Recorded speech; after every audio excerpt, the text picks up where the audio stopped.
Deadline, the media podcast. We're your host, Kathy Fowler. And I'm Mark Silverstein. We are former TV news reporters who turned to the dark side and now work as PR and marketing gurus. Today, we are diving into a fascinating world. A fascinating journalist covered entertainment news for People magazine, covers breaking news for Rolling Stone. Cover of the Rolling Stone for all you old fans of Rolling Stone out there. Our guest this week, as I said, entertainment journalist, People, and breaking news at Rolling Stone. She is also a High Point University alum, which is important to us. We love people from High Point University. Go Panthers. We're excited to welcome breaking news editor at Rolling Stone magazine, Jodi Guglielmi. So, Jodi, you went to High Point University. I know this is the first thing you mention when you talk to people. I had a great experience there, so I'm always happy to talk about High Point University. Our son went there. Oh, okay. Amazing. Yes. And our producer, Casey, went there.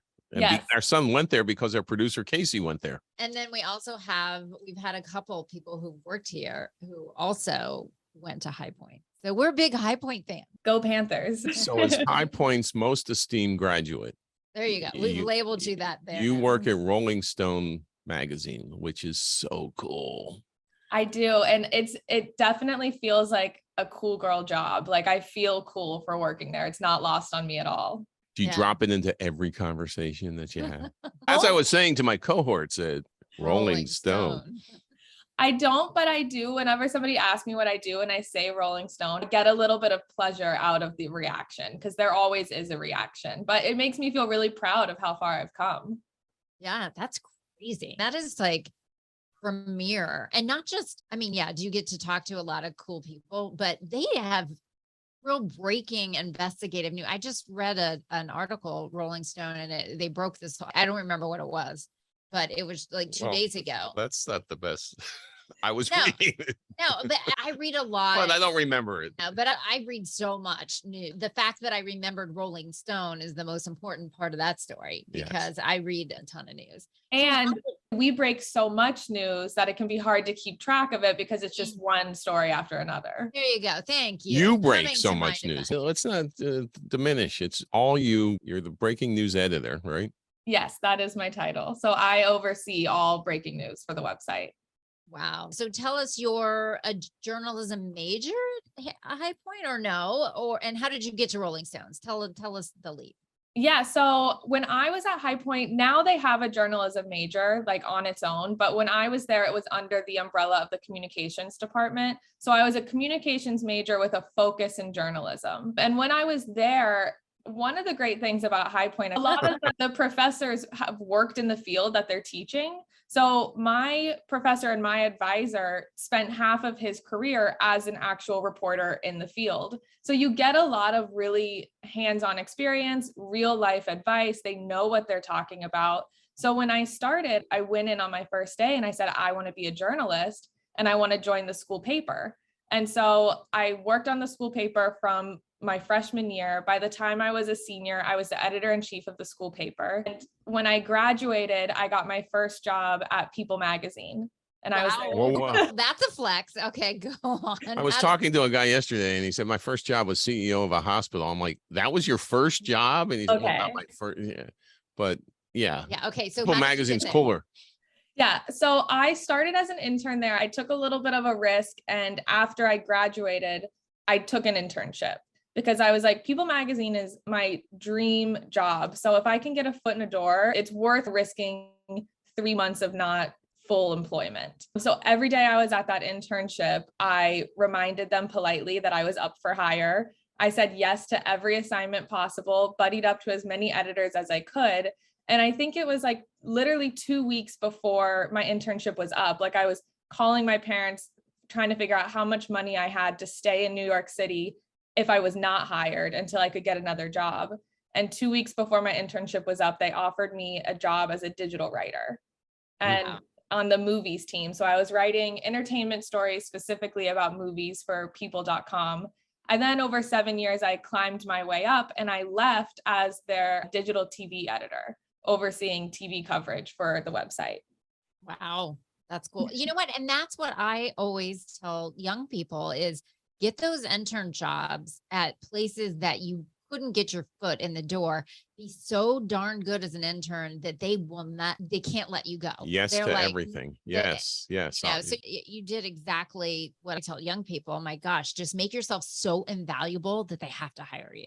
Oh yeah. And I think just prove yourself to be reliable. Like they knew whatever it was, I was going to be able to handle it because I had proven myself before time and time again. So why would they go to somebody else when I was there and they knew they could count on me? And that was what I really tried to do during those 3 months.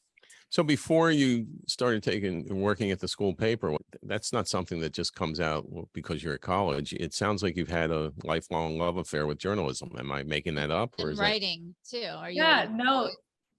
Yeah, that's exactly right. I was one of those weird kids that I think at age 15, it clicked for me and I figured out what I wanted to do. I am horrifically bad at math, like to the point that it's a problem. As a journalist, yes. Yeah. So I was like, okay, anything that involves anything further than basic addition and subtraction, like I'm out. So let me explore my other opportunities. And I had a knack for writing and my high school had a school paper. And so I took that as an elective, I think sophomore, junior, and senior year. And it just worked for me. It felt very natural. It was one of those things I knew I could continue to improve on, but I felt like I had the basic skills that were required of it. And by the time I graduated from high school, I just knew that this is what I wanted to do. I never had a plan B. Like truly, there was no like, oh, if this doesn't work out, I could always fall back and do this. I did not accept the possibility of failure as an option.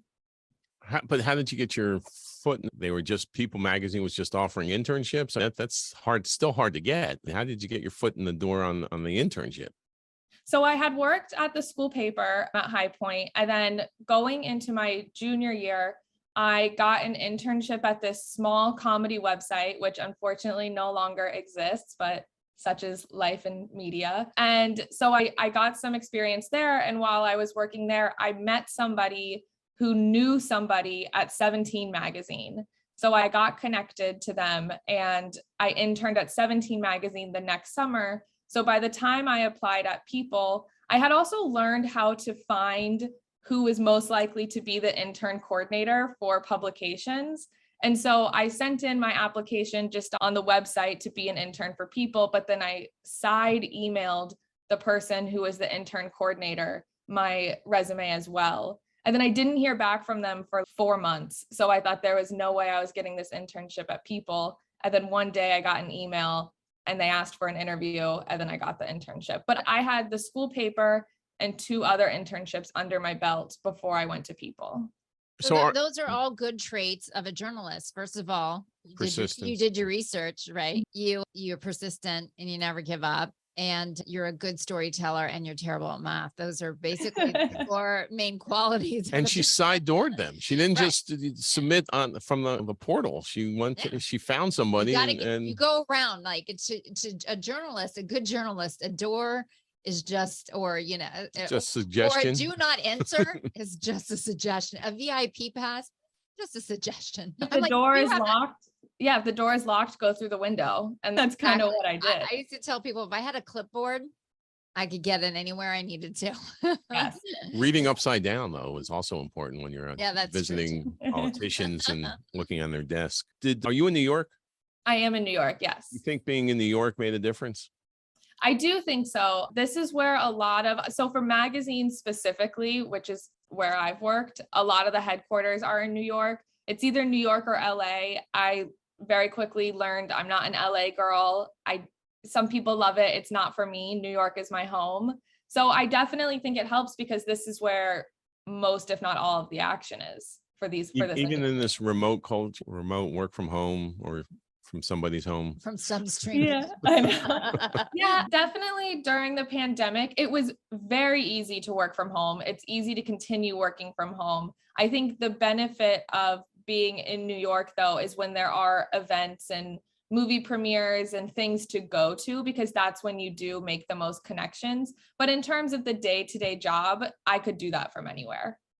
So tell us about what you did at People Magazine. What were some you did online, and then you did Who'd you meet digital famous? TV? Come on, let's hear that. Get to that too. But what kind of was the beat? You were in the entertainment beat, right? So is that the beat you wanted? Is that the beat you were given? And why did you choose that? Tell us a little bit about that. Yeah, I fell into entertainment journalism just because my first internship was with comedy. And then I went from comedy to pop culture at 17. And I really liked it. I like it because you get to use all of the same skills that you use for quote unquote hard news, but it's not always as dark and depressing. There's a little bit of light and it's a little bit more upbeat. Of course, celebrities have a tendency of getting in trouble. So we definitely still deal with the courts and the legal system and things like that, where you get to use some of those more core journalism skills. But I think interviewing celebrities is endlessly fascinating. Everybody there is quite literally a character. So I immediately fell in love with telling those stories and just found my home in entertainment journalism. Now at Rolling Stone, I definitely wade a little bit more back into hard news, which has been a really fun challenge to get back into. But at the crux of it, it's still entertainment. So when you've seen these movie stars, and when they go in, that's like interview, I forget what they're called, press junkets. Yeah. And literally they're in the same room and it's like rotating reporters. How did you research and try to come up with different questions that would elicit different answers from actresses or directors or people who've been asked so many questions? Did you try to come up with what's something totally unique I can ask them that they went, whoa, I've never been asked that before? Was that part of something that you tried to do? Oh, yeah, that's always a challenge. Part of it is just keeping up to date with what they have talked about. So as somebody is going into a press junket and you're like, okay, I'm the 85th person to talk to Jake Gyllenhaal, what can I get new from him? In order to know what you can get new, you have to know what he's been saying. Kathy's thinking his digits. That's what she. Yeah, exactly. Kathy wants his phone number. Yeah. No. And like at People, especially, you want to know, it's the name of the magazine, we want to know about them as people. So of course we want to talk about their project and whatever they're working on, but we also want to know a little bit about them personally. So we would have to craft questions that they're not like meant to trick anybody, but they're questions that on the surface seem very innocent, but are most likely to elicit a personal anecdote that you can then follow up with another question about their personal life.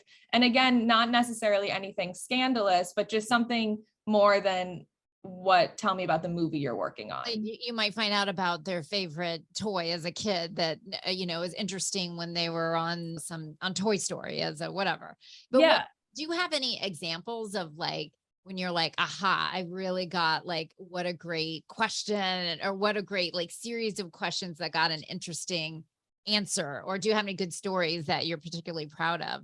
Yeah, it's funny that I brought up Jake Gyllenhaal because he's one of those examples. I did a sit down with him when I was at the Toronto Film Festival, and it was for like a 2-page spread. This is when I was at People in the magazine. And of course, Jake Gyllenhaal is one of those forever bachelors that everybody wants to see who he finally ends up settling down with and things like that.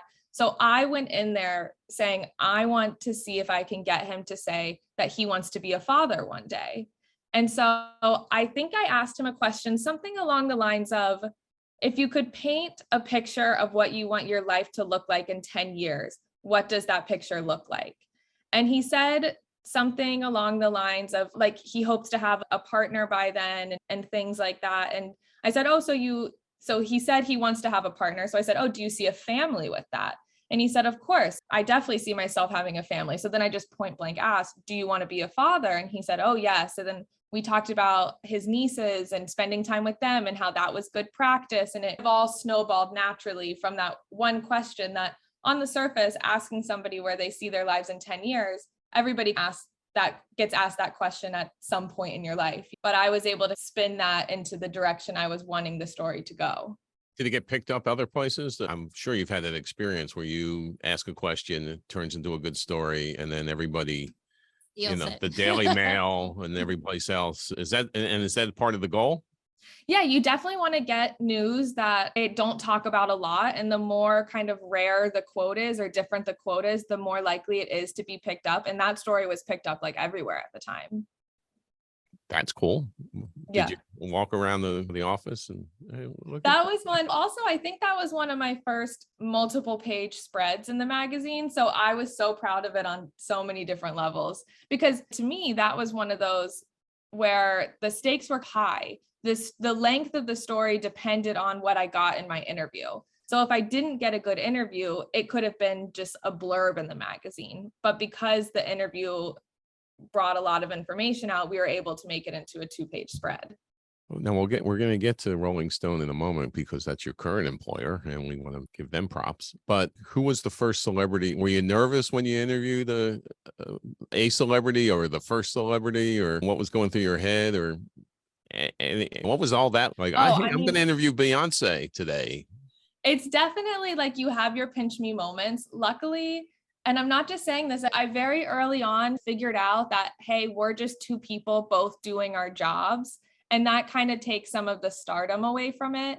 But there are definitely moments where a celebrity walked in the room and you lose your breath for a second because it's somebody you've been watching your whole life, or you just have been following and you can't believe, oh, this is. It seems like a caricature. It's like, that's like a cartoon drawing of them. Oh, no, wait, that's them. That's their face. That's really them. Yeah. And then was it? Oh my goodness. I think one of the biggest ones for me was George Clooney. I definitely got a little starstruck with him. And he is that. I don't know who that is. He is everything you want him to be and you would expect him to be. Like, he is the nicest person. When I met him, it was right after he had his twins with Amal, and photos of the twins weren't public yet. And I was interviewing him and I asked him about the twins and he was like, oh, do you want to see a picture of them? And I was like, yes, absolutely, I do.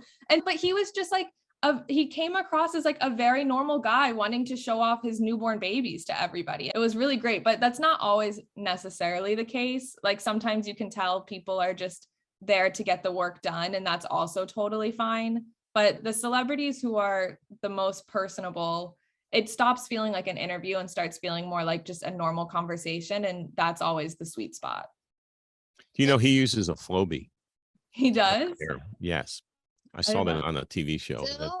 No, he it was on, can I mention, it was CBS Sunday Morning, and he was being interviewed, and he uses he cuts his own hair with a Flowbee. Well, when you have hair that good, I think you could cut it with anything.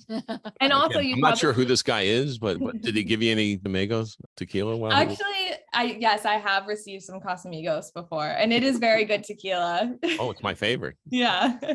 Yes, So do you end up building personal relationships with who's on your speed dial? And you probably have to be very careful about those relationships, right? And because just if you have a source, if you're working with high government officials or whatever, I used to, as a reporter, have some cell phone numbers in it would not be good. No, they would not be happy if their cell phones got out anywhere.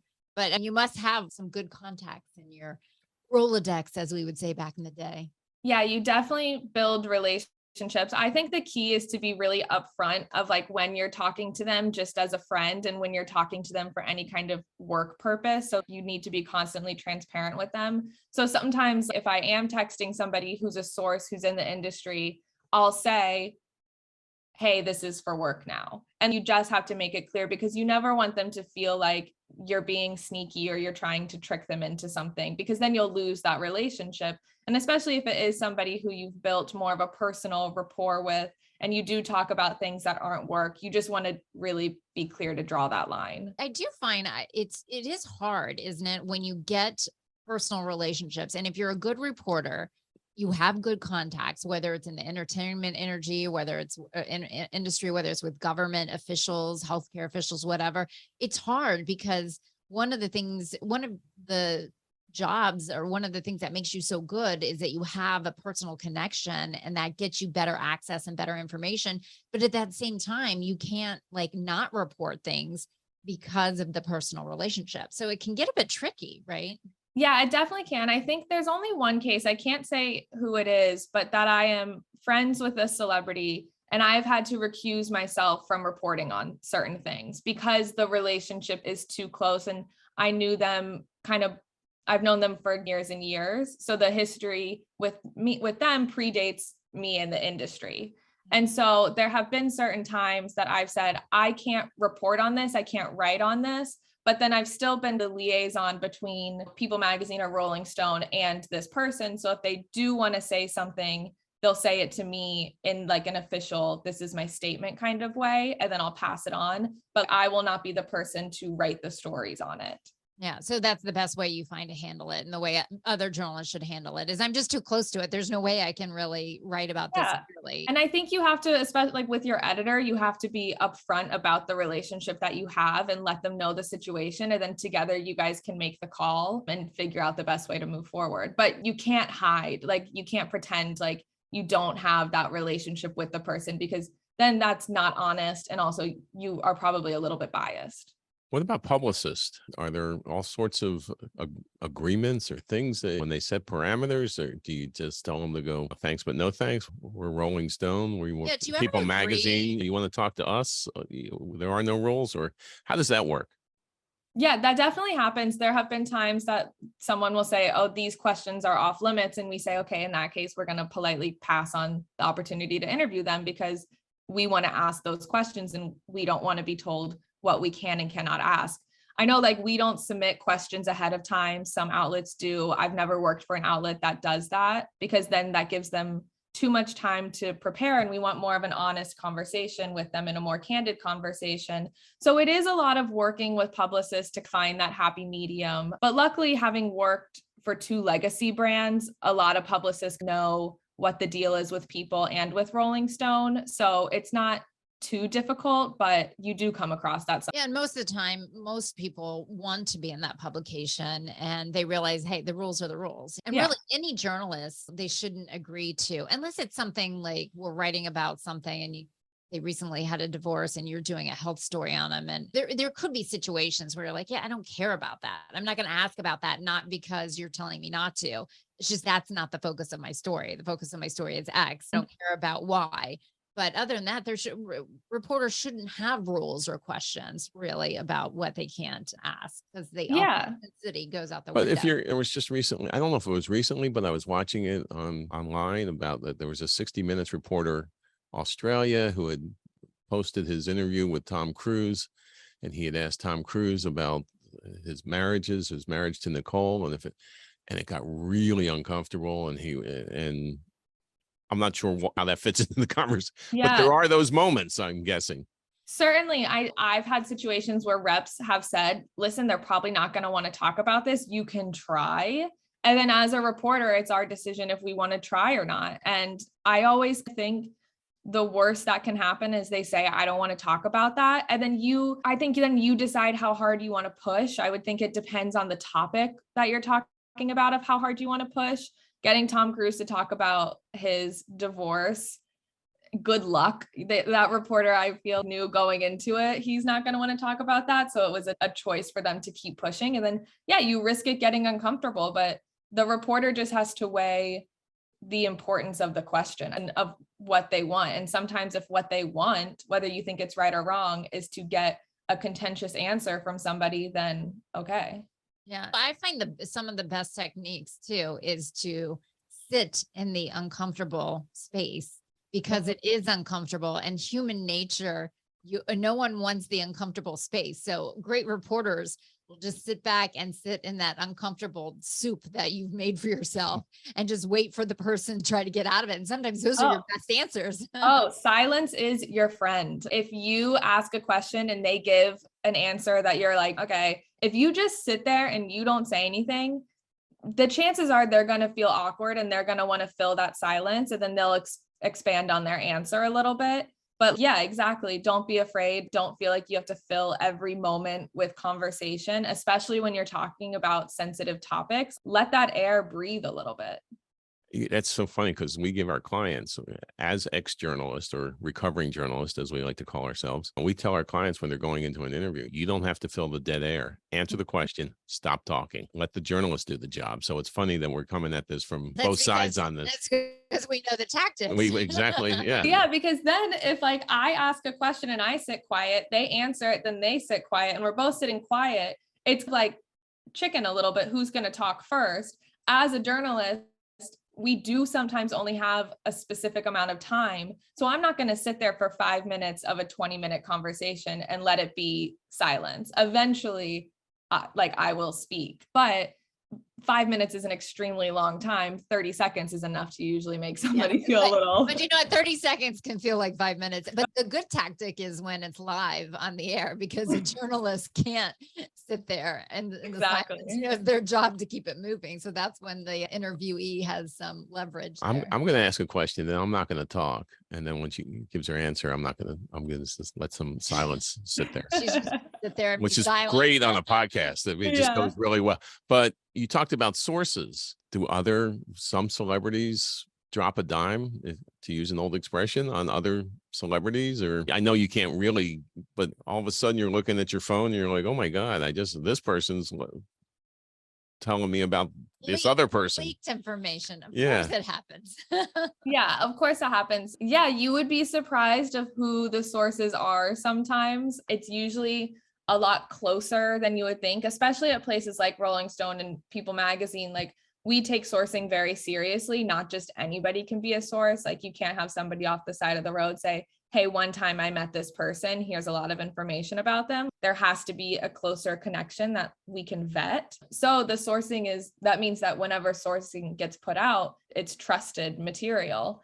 But yeah, you'd be surprised by what information people are willing to spill about each other. And a lot of the times it comes from them wanting to set the record straight about something. And they see misinformation out there and they want to make sure that the correct information is what is really being put out there. So they go to trusted brands like People, like Rolling Stone, where they know that their readers really rely on those outlets for accurate, timely information. And so they know, okay, if we put this out with this brand, people will take it seriously. Just wait.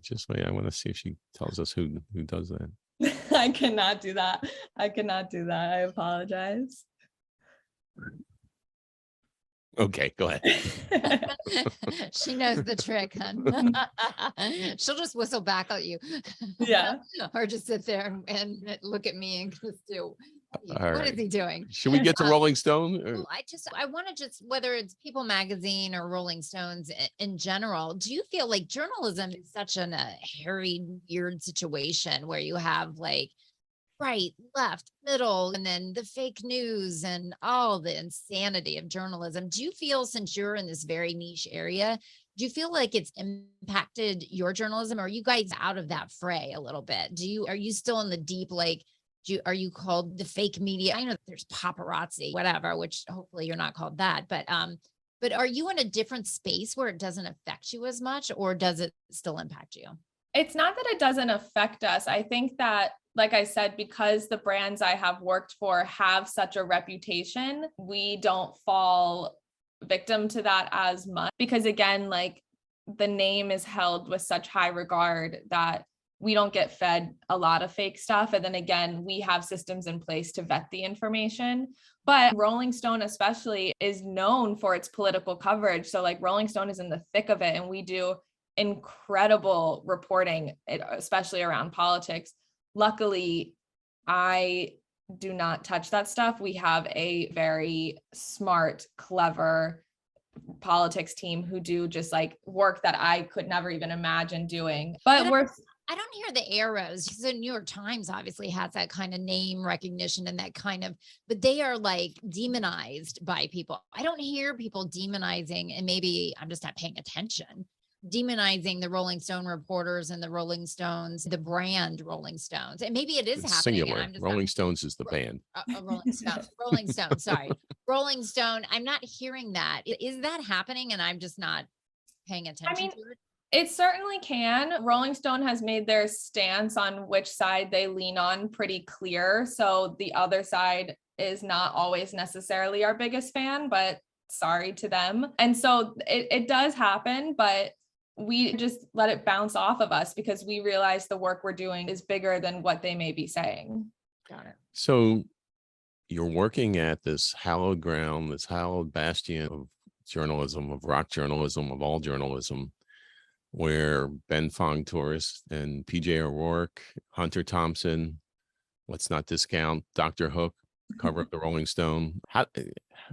When you walked in there, I presume you walked in, was it, Was there organ music? Were there clouds? What was that like? Gotta be And intimidating. to how did walk you get into- that job?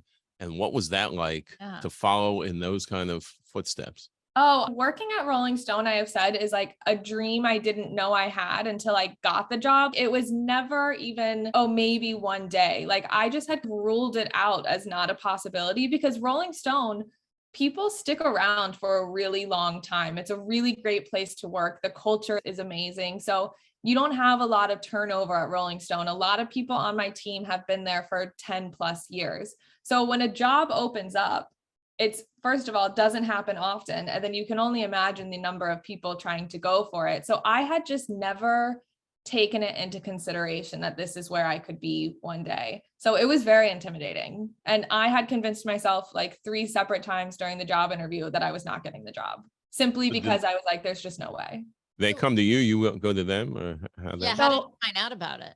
Yeah, so I had a coworker at People leave for a job at Rolling Stone. And so I knew that person who was there. And then I separately saw the job opening. And weirdly enough, I was like already LinkedIn friends with or connections with their digital director. So I shot the digital director a message. And this was after my friend had tipped me off to, oh, this is the person who is doing the first round of interviews. So I slid into their LinkedIn messages and sent them my stuff. Okay, that shocks the hell out of me that LinkedIn was the people sometimes hate LinkedIn. But I hate LinkedIn. Like, I'm not even gonna lie, but it is really good they have a really good job board. So if you're looking for jobs, like a lot of places post their jobs there. And so that's where I first saw it. And then I texted my friend and I said, or he texted me and said, this job is open. And I was like, oh my gosh, I just saw that job. And then I went and looked in my connections because for a while I just accepted anybody on LinkedIn. So I was like, maybe there's a chance. And there they were, the digital director. So I sent them a message. They replied, thank you. I didn't hear anything for, I think, 2 months almost. So I was like, there that goes again. And then one day I had an email from them. see, Wow. going through the window yet again. And then how do you go in for an interview at Rolling Stone, which is just, it's iconic. How do you prepare? You must have gone in just saying, I don't really want this job. I don't really want, if I get it, I'm going to go for it, whatever. It's a dream job that may never happen because otherwise you will psych yourself out. Oh yeah. And I also, luckily I went in with my job at People. So I was like, even if I don't get this job, I still have a really good job that I was still enjoying working at. And so I was like, what's the worst that happens? My life continues going the way it is now. I wasn't deeply unhappy at People and in a desperate search to get out. It was more just like, I would have kicked myself if I didn't explore this opportunity. Yeah. This just in, I think I said Dr. John. I think it was Dr. Hook. You Or said Hook. I said Hook. Okay. Oh, Okay. thank you. I think you See, did. the journalist double checking. Okay. Thank you. Fact checking. You're fact checking in real time. Fact check. I can't remember. That's the Understood. problem. Wow. So what is breaking news at Rolling Stone? What is, Yeah, what are you doing? What does that category entail? And is that been around for how long has that been around for, the breaking news at Rolling Stone, that job description? And I assume it might be an online component or. Yeah, so it's online. It really, what it does is take the question of like when something breaks, who's in charge? Because sometimes that can be a big mess where everybody knows we need to work on the story, but who's going to really quarterback the situation and make the calls?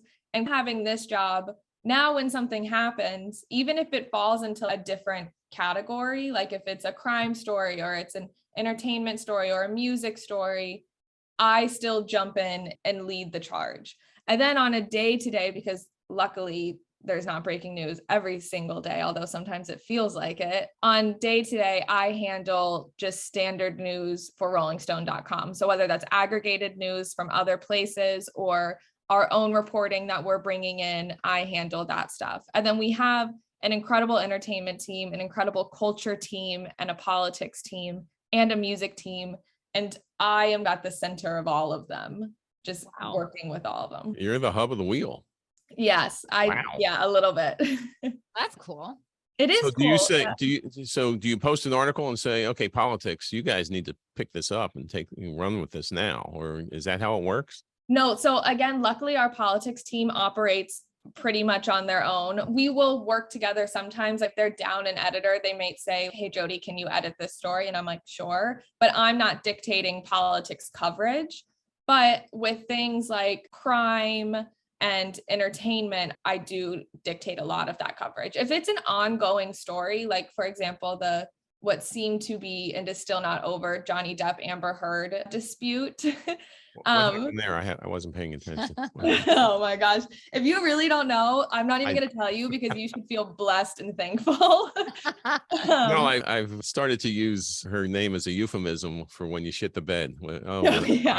Yeah, we just Amber Heard that one. Yeah. But so we had the entertainment team does a lot of that. But if there's any kind of offshoot news, I handle it. And then I run it by them saying, hey, my team is going to cover this. And so I just work alongside the editors of kind of the larger sections to make sure that all the coverage is in line with each other. So did Johnny Depp win big? Technically Battle of did. PR. He won the court ruling. He won. Mm-hmm. But how big did he just got signed again by the, who was it? No, he's directing. Yeah, he's directing. I don't remember the name of the movie off the top of my head, but he's directing like his first movie in 20 something years. He got signed back to, I think it's Dior. Savage. Yeah, Savage. To be like, to be their spokesperson.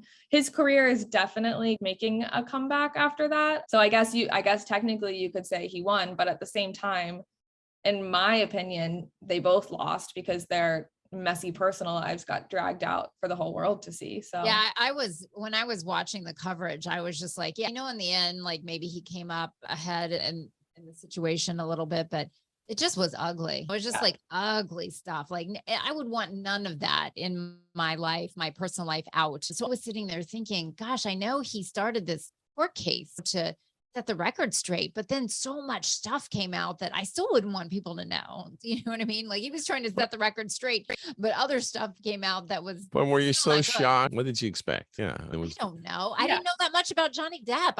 Now I know way more than I ever need to know about. I was gonna say there's certain things. Unfortunately, I knew about that Amber Heard bed situation years ago. And so when the whole rest of the world found out about it, I was like, oh, this is old news, but it still is shocking. But I think that it's the case of two people who could not be more toxic for each other, whether they have been that way in other relationships, I don't know, but with each other, I think they were both in the wrong. And then when you have to choose the lesser of two evils, I don't really think anybody wins.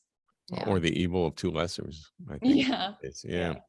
So again, what qualifies as would the breaking news? It's a week or so past now, but the FBI, don't want to call it a raid, the search warrant of Trump's Mar-a-Lago. Is that breaking when that's happening? Is that breaking news to you, or you're like everybody else is covering? That's definitely that's definitely breaking news. I think anything that happens out of the ordinary, unexpectedly, or something which tragedies fall under that, even like happy things can be breaking news. I think people sometimes forget. If you have a surprise marriage or something, technically that can be breaking news.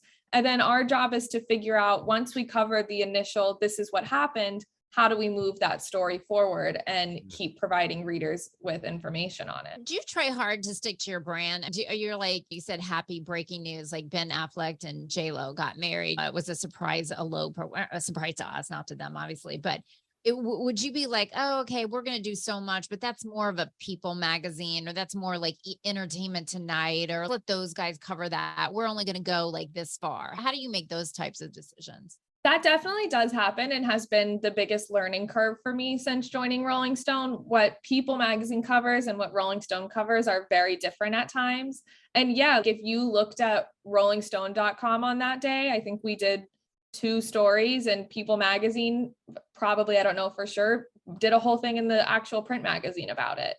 But it's just, you have to listen to your readers and what they're interested in. And sometimes like decisions are made on the fly. If we had posted Ben Affleck and J-Lo getting married, and it was like an insanely high numbered story, and clearly our readers were super interested in it, we would have kept pursuing it. But if they're not going to show that interest, then we're going to put our resources other places. So it is just listening to the feedback from our audience and also knowing what they like. After being established for so many years, we have a very loyal, dedicated audience. So you toe the line of giving them what they want, but also putting news out that could maybe draw in new people as well. Yeah, because you have such a strong brand and you have such an identity of what people expect from you. But wow, with all the digital information that you have access to now, you do have to pay attention to that, especially if you want to expand your brand to younger people. And you guys are probably getting so much analytics, and then that could also maybe drive some of your coverage a little bit or change it slightly. Yeah, for sure. And also because like you look at even just in the past few years, like who would have thought that a lot of our coverage would have to do with TikTok? But there's ways that you can take something like that and you can hear these emerging artists that kind of found their voice on TikTok. And also we do a lot of stories like misinformation that's being put out on TikTok and things like that. So you take something that's more modern and maybe not something you typically cover, and you find like the Rolling Stone way into it that like makes it more relevant to our readers. So what's more important, digital or the hard copy? Oh, I don't think there's one that's more important than the other, truthfully.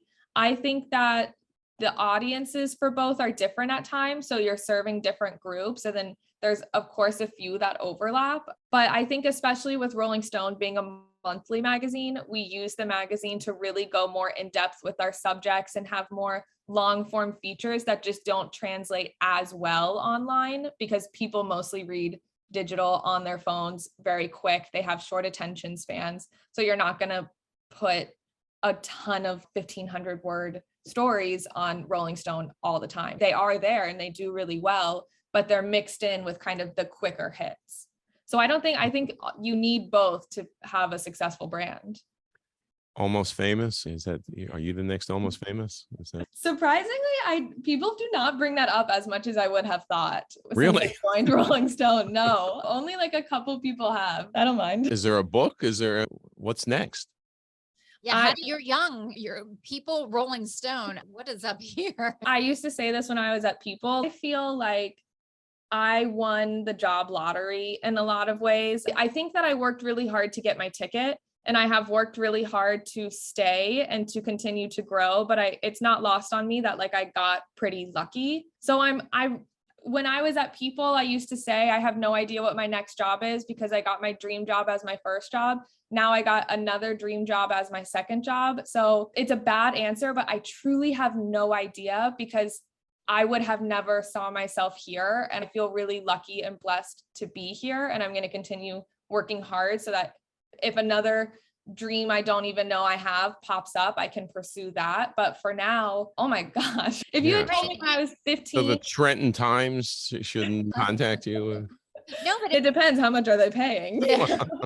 But also if your legacy is at Rolling Stone, yeah, just like if freaking awesome. Yeah. And if I had stayed at People my entire career, I would have been really proud of that. So it's been so crazy. And I think so much of it comes from, like I said, I did not have a backup plan. And so I was like, I have to make this work. And I think that attitude is what got me where I am today.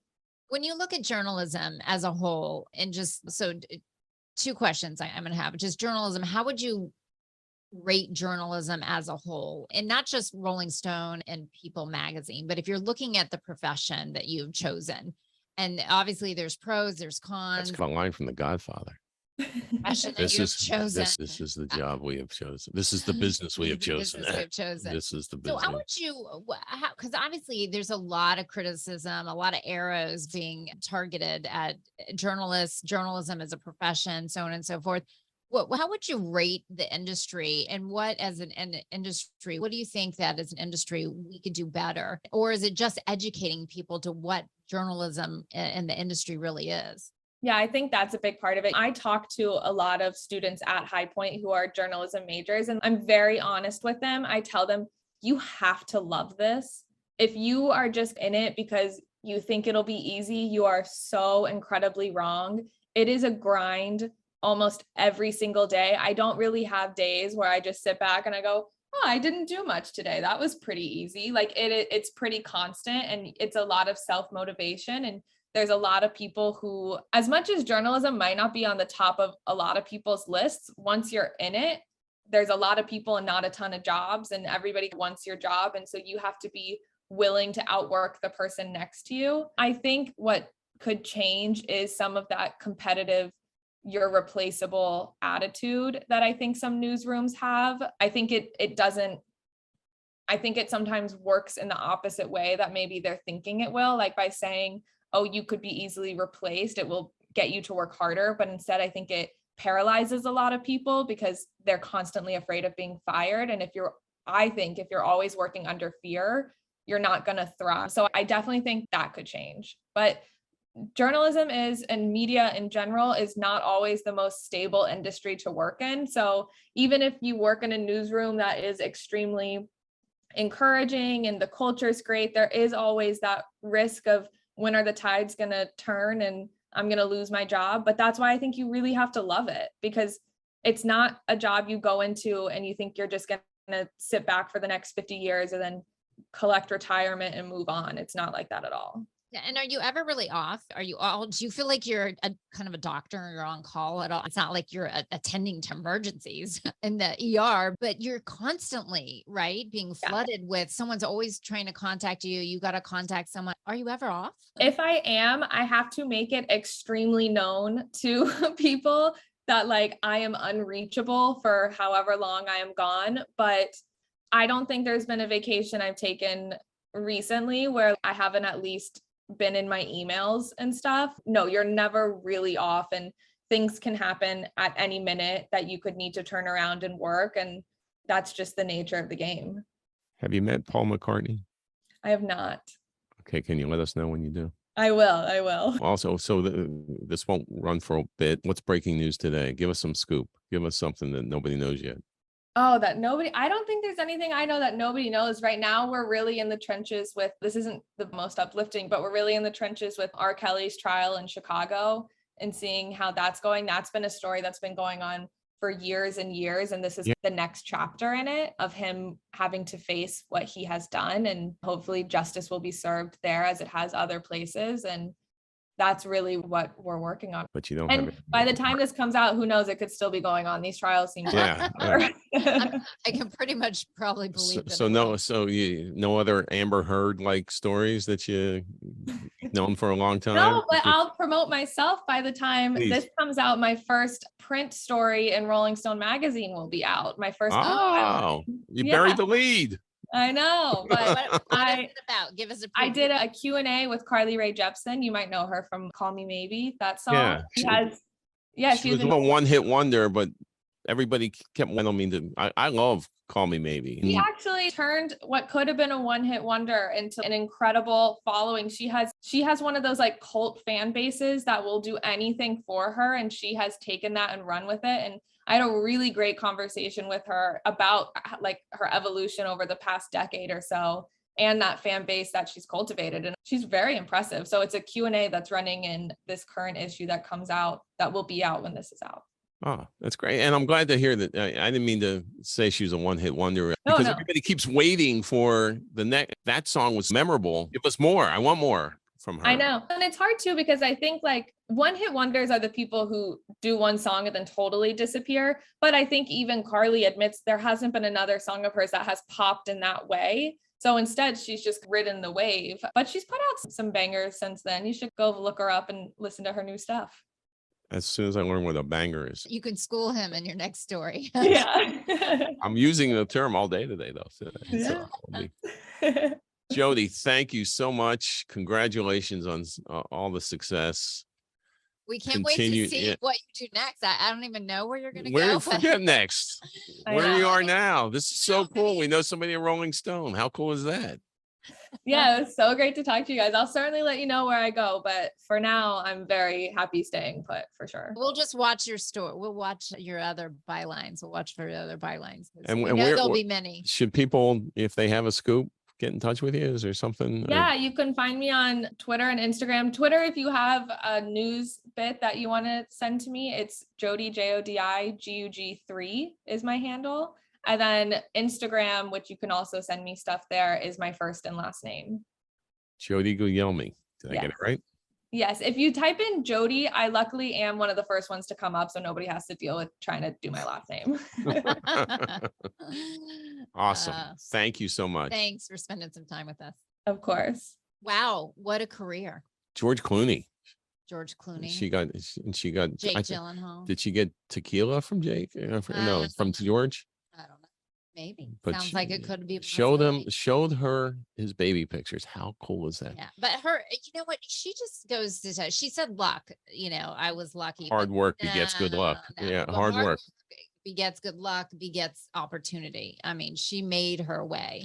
Her energetic personality, passion for her work. I mean, what a treat. And going through the window. Doors locked, open the Go window. through the window. Yeah, that's what journalists do. And it's amazing. And it's just been straight upward trajectory for her. Yeah. Who And knows where she will be next? she still has to meet a Beatle. It's only, Paul or Ringo.